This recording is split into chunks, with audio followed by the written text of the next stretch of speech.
Andrés Mancilla Muñoz, profesor titular de la Universidad Magallanes, investigador principal del Centro Subantártico Cabo de Hornos, doctor en botánica.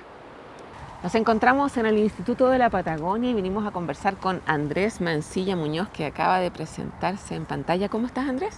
Muy bien, muy contento de estar con ustedes. Sí, para poder conversar acerca de lo que investigas. Tú durante muchos años estuviste en el cargo de vicerrector de investigación y posgrado, ¿cierto? Igual investigabas, pero la pega administrativa y política universitaria lleva mucho tiempo, ¿cierto? Entonces ahora nuevamente vuelves a concentrarte en ese trabajo y quisiéramos saber específicamente qué es lo que investigas, a qué has dedicado todos tus años de investigación. Bueno, Caminando para acá. Bueno, primero muchas gracias y segundo, bueno, llegué acá hace como 25 años, este año recibí la medalla a los 25 años y vine porque me interesaba conocer las algas subantárticas y en realidad fue bien chistoso porque me dijeron, bueno, venga, pero en realidad no tenemos muchas condiciones de empleabilidad, ¿Ya? así que le podemos ofrecer media jornada. Yo le dije, bueno, a mí me interesa todo porque me interesan más las algas, entonces bueno, después iremos viendo.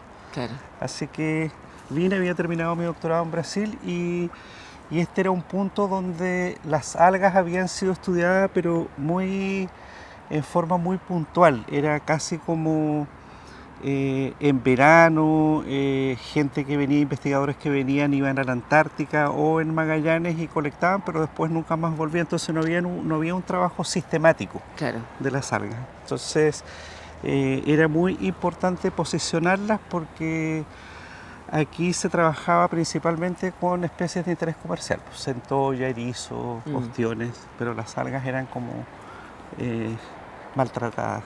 Sí. No se conocían. No se conocían y en realidad era como estorbaban las algas siempre en la playa, pero no se veían sus roles. Claro. Salvo en la gastronomía, ¿cierto? Porque en la cultura Claro, originaria en la gastronomía se utilizaban, pero sin saber tampoco mucho al respecto. Son costumbres ancestrales que vienen de Chiloé principalmente, de los huilliches, y el consumo se centraba principalmente en Luchi y Cochayuyo. Ahora se ha diversificado un poco más, pero falta mucho todavía.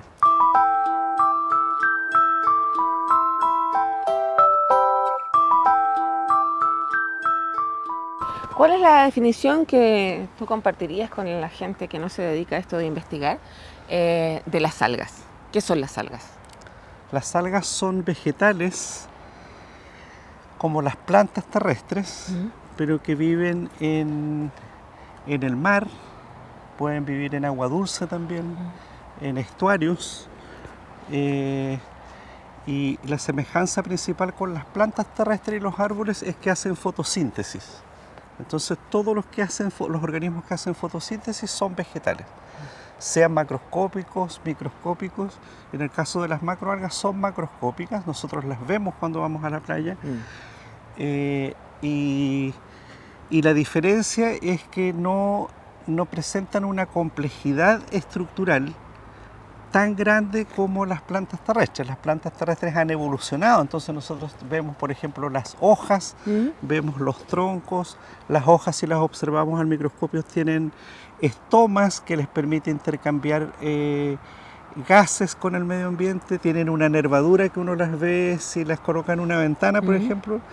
Y en cambio las algas tienen raíces también, los árboles, y en el caso de las algas no tienen raíces, sino que tienen un disco que les ayuda a fijarse para que no estén a merced de las olas, y las hojas se les denominan frondas porque no tienen esta funcionalidad que tienen las hojas de las plantas terrestres. ¿Y por qué no han evolucionado? Porque son evolutivamente ancestros de las plantas terrestres. De ahí, ¿cierto? Hay una escala evolutiva que después originó a las plantas terrestres desde las algas. Hermanas mayores. Claro, exactamente, los antepasados. ¿Y son previas también a la humanidad? Por supuesto. ¿De Por cuánto supuesto. estamos hablando de tiempo? Mira, bueno, las algas están desde que se originó el planeta, porque las algas cianofisias, por ejemplo, las cianobacterias, son las algas que ayudaron a generar la capa de ozono. ¿Ya? Entonces, al producir oxígeno, produjeron la capa de ozono, disminuyeron el ingreso de radiación ultravioleta y así pudo generarse la vida en el planeta. Entonces, por eso esas algas son muy importantes, porque si bien son muy primitivas, tienen condiciones únicas de resistencia a altas temperaturas. Inclusive estas algas cianofisias pueden ser encontradas en regiones volcánicas, en aguas termales, aún en condiciones de elevadas temperaturas están ahí existiendo. Y eso ocurrió cuando también el planeta estaba muy caliente y estas algas pudieron comenzar a colonizar y así sucesivamente ir generando la vida vegetal, ¿cierto? Y toda la vida que nosotros conocemos hoy. O sea, le debemos harto a las algas. No, todo lo que respiramos. Y las algas en este momento, ¿en qué situación se encuentran en la región subantártica que tú estudias? Bueno, nosotros era una de las razones por las que vine y en realidad nunca pensé que las algas cumplieran un rol tan importante aquí en Magallanes y también conocer las propiedades que las algas tienen en Magallanes nos ha permitido desarrollar una serie de investigaciones, partiendo primero por conocerlas, porque cuando llegamos, comenzamos a estudiarlas, en realidad no se sabía cuántas especies había, ni dónde estaban. Después uno comienza, ¿cierto?, a darse cuenta, a percibir, ¿cierto?, a través de las algas que la región de Magallanes presenta una gran heterogeneidad ambiental, ecosistémica. La influencia del Océano Pacífico, la influencia del Océano Atlántico, del mar de Drake, de los fiordos y canales productos de los procesos glaciares. Y en cada región, porque cada región tiene sus propias características, existe una flora, una composición de macroalgas distinta, una flora marina distinta. Por lo tanto, hay que estudiarlas todas, ver cómo se distribuyen, que es la parte ecológica, y posteriormente ver, ¿cierto?, usar otras herramientas como las herramientas fisiológicas para ver cómo una misma alga se adapta entre Magallanes, por ejemplo, Cabo de Hornos y la península antártica y la Antártica profunda, como es, por ejemplo, Bahía Margarita, que ya es el círculo polar. Entonces, una misma alga puede vivir en todas esas condiciones, pero nosotros como investigadores nos interesa saber cómo se las arreglan, cómo se adaptan para vivir en todas esas condiciones y cómo eso podría ir cambiando a medida que el mundo va cambiando producto de los cambios climáticos globales o los cambios globales en general. O sea, de alguna forma has ido trabajando una línea base, claro, para saber qué es lo que tenemos. Exacto. Y ¿tenemos alguna forma de comparar para decir estamos en este momento con problemas en estas praderas o no? Según entiendo, en otras zonas de Chile sí, pero en esta parte todavía estamos bien. No, en esta parte nosotros somos felices porque aún hay muy poco impacto, casi no hay impacto en las poblaciones de algas marinas, excepto algunas que se comercializan como la aluga roja, por ejemplo, que es una alga muy importante para la alimentación y la biomedicina, y donde nosotros hemos percibido, ¿cierto?, a través de algunas investigaciones que los stocks han ido disminuyendo en comparación con las décadas anteriores, por ejemplo. ¿Muy fuertemente? ¿Alguna medición? Sí, hemos visto mediciones y hemos visto que hay algunas poblaciones que inclusive han desaparecido. Han desaparecido, pero también por otro lado estamos desarrollando investigación en cultivo y repoblamiento para ver si esas poblaciones, esos lugares, esas áreas donde antes habían poblaciones de luga podrían ser restauradas a través del cultivo y repoblamiento. Pero en general Magallanes presenta una flora marina bentónica, así le llamamos, porque bentónica es el vento, es el fondo marino, están adheridas al fondo marino, no se mueven, por lo tanto son buenos indicadores de radiación también, qué efectos tiene la radiación sobre estas especies, y nosotros nos damos cuenta que existe un alto endemismo de especies, hay especies únicas aquí, hay especies que compartimos con la Antártica, hay otras que son específicas para la Antártica y hay otras que están a ambos lados.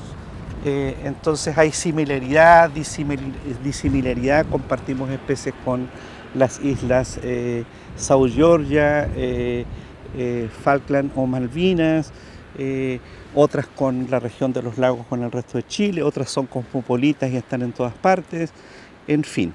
Pero aquí nosotros tenemos un alto endemismo, las especies están adaptadas a vivir en condiciones adversas, han resistido durante toda la historia y resisten a través de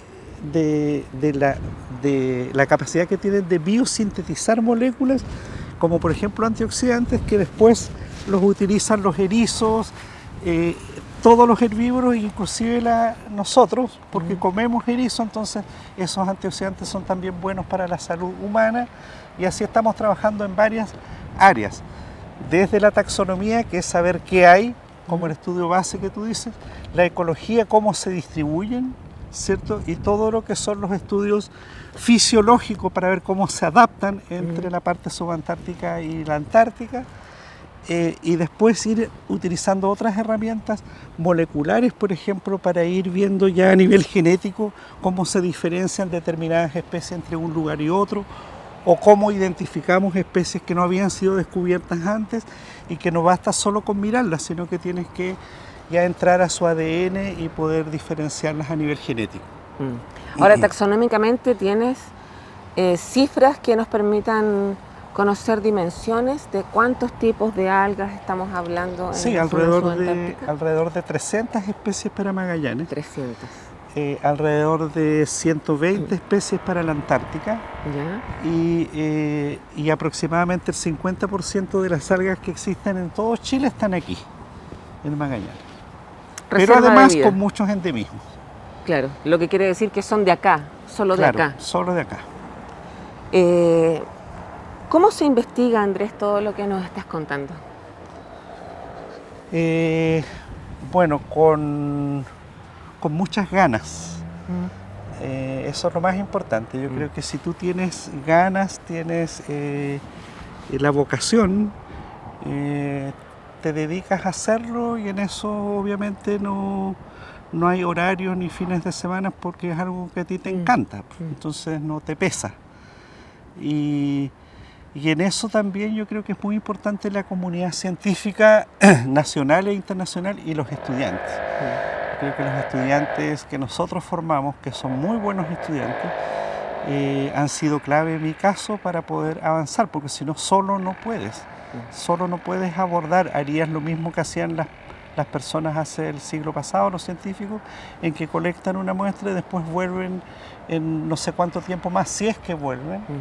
Y en realidad eso no tiene mucho sentido, sobre todo en estos escenarios de cambio climático, que tienes que hacer trabajos de largo plazo. Claro, monitoreos constantes. A largo plazo. Entonces necesitas estudiantes que ingresen al laboratorio mientras hacen sus estudios de pregrado y que vayan avanzando en sus tesis de pregrado, de magíster y de doctorado, pero también irlos conectando con otros jóvenes que están en Chile y en el mundo, porque de esa forma se van generando redes y posteriormente tú pasas a ser uno más de todo un equipo, ¿cierto?, que está trabajando estas temáticas desde los distintos puntos de vista.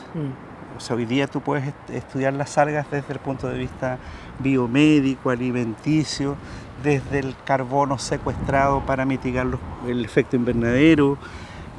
Puedes ver cómo se adaptan las algas en el hemisferio sur y en el hemisferio norte, poder generar redes de colaboración en el mundo Y para eso significa que tienes que tener un team, un equipo de gente trabajando en distintas áreas para que pueda responder a todas estas necesidades.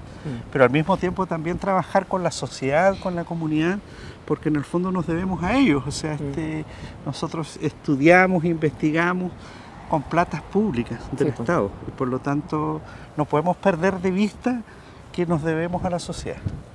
Y la parte más metodológica, en la praxis, ¿cómo se investigan las algas? ¿Se colectan? ¿Se tiene que tener una embarcación para poder llegar a ellas?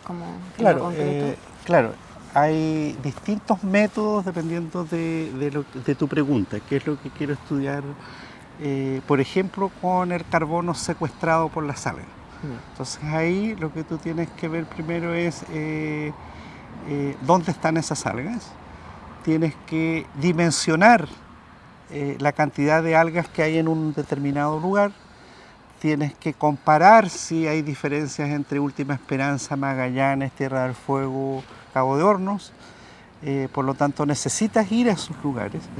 Y nosotros como institución no disponemos de una embarcación, pero a través de los proyectos nosotros podemos arrendar embarcaciones, que también es una forma práctica porque haces el viaje y después no tienes responsabilidad de seguir sosteniendo la embarcación. Claro, exactamente.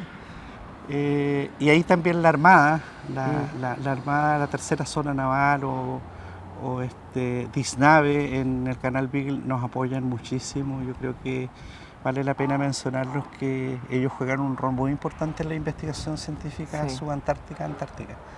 Y después vas a terreno, necesitas buzos que colecten las algas, las traes al laboratorio y ahí comienza todo otro mundo. Hay como dos partes, una parte de terreno y una parte del laboratorio, donde tú comienzas a ver qué es lo que encontraste, qué es lo que había, y comienzas a ver cuánto carbono captura una planta, si una planta femenina captura más que una masculina, si cuando están fértiles capturan menos o más que cuando son infértiles, qué pasa en invierno, verano, otoño, etc. Una serie de variables que tú también tienes que cotejar después con imágenes satelitales para ver cuántos los satélites captan desde el espacio, ¿cierto?, el lugar donde nosotros estamos, y después trabajar también con matemáticos, informáticos, con estudiantes de otras carreras para realizar un abordaje transdisciplinario, multidisciplinario, para poder entender, porque si no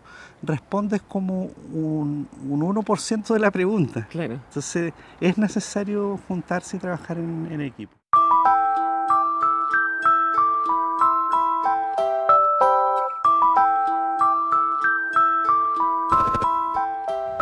Bien, ¿por qué es importante estudiar todo esto? Si bien de alguna forma lo fuiste describiendo al inicio, ¿por qué es importante para las ciencias financiadas, como dices tú, con fondos estatales, o sea, de todas las personas que habitamos este territorio? ¿Por qué se destina a investigar algo así? ¿Qué es lo que los hace relevantes? Bueno, en realidad la investigación científica, la generación de conocimiento es importante en todo el mundo y en las distintas áreas. O sea, yo creo que en la antigüedad los matemáticos, por ejemplo, o los pitagóricos hacían investigación que no muchos entendían y que hoy día es clave para la astronomía, etc. Y así pasa con muchas áreas que tienen una aplicación más rápida, otra un poco más lenta. Y, y- y eso ocurre en todo el mundo, en todas las universidades. Pero nosotros en particular, nosotros estamos en un lugar que yo creo que últimamente hemos estado percibiendo y dándonos cuenta de la relevancia que tiene a nivel planetario y en relación con lo que son las ciencias biológicas o la biología marina o botánica marina específicamente, que es lo que yo estudio. Eso es sumamente relevante porque en este caso, como te mencionaba, estamos en un lugar que tiene bajo impacto antrópico, es un lugar que tiene condiciones distintas al hemisferio norte. Aquí nosotros tenemos otras condiciones. Antes se extrapolaba el conocimiento generado en el norte. Hoy día sabemos que nosotros tenemos un mundo aparte, inclusive en términos de biodiversidad. En algunas especies primas de allá, acá nosotros tenemos más especies. Entonces jugamos un rol muy importante a nivel mundial porque podemos responder como las algas en este caso responden, si son las mismas estrategias del hemisferio norte o no, y no son. Por lo tanto eso genera un valor aún más, aún mayor, ¿cierto?, en relación a que estamos en un lugar que es único. Debido al bajo impacto, nosotros vemos los efectos que está produciendo el cambio climático y los cambios globales porque es un ecosistema todavía prístino y por lo tanto vemos cuando aparece una especie exótica o vemos los efectos que produce el gran aporte de agua dulce producto del retroceso glaciar. Y al mismo tiempo, o sea, al verlos podemos medirlo. Hoy día nosotros estamos trabajando en el basal, en el CHIC, en el Centro Subantártico Cabo de Horno, en toda una línea que son los centinelas, en mi caso marinos, del cambio climático global. Entonces, tú puedes transmitir esa información, tú puedes concientizar de lo que está ocurriendo, de que los cambios climáticos no ocurren en el mundo, sino que nosotros estamos viendo cómo las bahías quedan color leche en un día caluroso en Yendegaya. Y que eso es, claro, súper bonito, pero resulta que si los organismos que están ahí no están adaptados, van a estresarse y van a ser directamente impactados. ¿Qué organismos? Muchos de ellos de importancia comercial. La centolla, la luga, los mejillones, de los cuales también se alimentan las aves marinas, ¿cierto? Las aves marinas están ahí. Entonces hay todo un efecto transecosistémico entre ríos, terrestre, la parte marina, y nosotros a través de las algas podemos tener resultados concretos, medidos de qué es lo que está ocurriendo, y eso comunicarlo, informarlo y posicionar a Chile también. No solo a la región de Magallanes, sino que posicionar a Chile, que su ciencia está siendo relevante, es lo que debería ser la toma la toma de conciencia, ¿cierto?, en relación a los cambios climáticos globales.